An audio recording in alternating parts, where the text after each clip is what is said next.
The headline landed like a flare. I don't remember what Flick said, nor do I care. Those 4 words from Spain coach Luis de la Fuente, spoken as he accepted an honour in his native La Rioja, were less an answer and more a spark thrown into Petrel. Across the football world, phone screens buzzed and timelines erupted.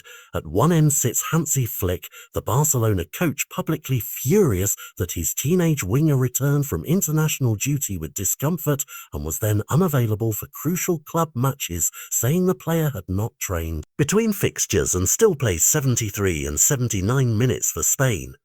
At the other end sits a national coach who, while being celebrated at home, offered a dismissive, almost surgical reply that instantly turned a medical concern into a public spat. To fans, this reads like a simple story of neglect, a wonder kid, minutes logged in qualifying, and then a club left to pick up the pieces. Lamine Yamal, tiny in stature but colossal in reputation, was absent from Barcelona lineups against big opponents and now faces a stretch on the sidelines. Flick, visibly exasperated in his press briefings, didn't hide his frustration, claiming Spain had given him painkillers and played him through discomfort, which he labelled "I'm not taking care of the player." Those words carry weight because they imply systemic failure. A national setup putting short-term results over long-term player health, and a club asking why its prodigy was risked in matches where minutes could have been managed.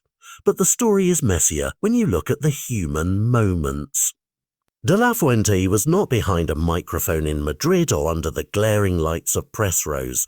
He was in Logroño, being feted by the Riojan Football Federation, watching a room be named in his honour and receiving a vinyl plaque with his image, an image of local pride and decades of work. For him, the evening was a homecoming. For Flick, the timing was everything else. The complaint had already gone public, and with it the simmering debate over who truly owns a player during international window. That collision of context, ceremony versus crisis, explains in part why the reply was so blunt and why it cut so deep for club staff and supporters who had been keeping an anxious watch on Yamal's recovery. This is not simply one coach shouting at another. It's an argument about structures, how national teams prioritise results and how clubs prioritise the long arc of a season and a player's career. Look beyond the headlines and you see questions historians and governing bodies have asked before. Should there be stricter protocols around minutes for teenagers? Do federations and clubs need clearer medical reporting and fast, transparent communication? When the phrases are played with discomfort and it didn't train between matches enter the public record, they morph into policy questions about pain management, medical autonomy, and the accountability of staff who clear or restrict players. In other words, a single case can seed regulation. And there is a raw emotional angle too.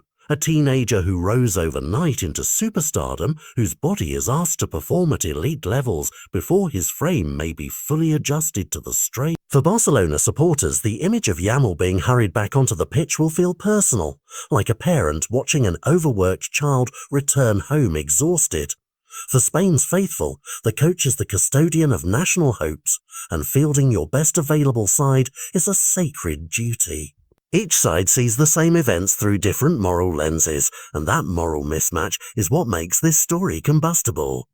Reactions have rippled, pundits scold after scold, fans split into tribal camps online, and journalists file timelines of minutes and medical bulletins. Some voices have accused De La Fuente of indifference. Others say Flick should have privately escalated his concerns before going public. But perhaps the most important reaction will come behind closed doors, between club doctors, national medical teams, and the governing bodies whose rulebooks must reconcile player health with competitive integrity. If this episode forces clearer rules on youth minutes or standardized medical reporting during international breaks, then the shouting matches will have yielded a tangible, if late, good. If nothing changes, then the cycle is likely to repeat. Another star, another injury, another media storm. At stake is more than a single fixture or a bruised ego. It's the trust between institutions charged with the same fragile thing. A human body that must be managed, protected, and sometimes gracefully rested. Flick and De La Fuente have simply placed that tension under a microscope. Whether this microscope leads to reform or fades into the endless churn of football news will depend on what happens next, on whether clubs demand transparent minutes logs, whether federations accept oversight, and whether the next call-up comes with a medical roadmap that everyone, from coaches to surgeons to parents, can read the same way. Until then, those 4 words from Larry Ager will keep echoing, blunt, provocative, and impossible to ignore. A reminder that in modern football, one sentence can become the spark that lights a much larger conversation.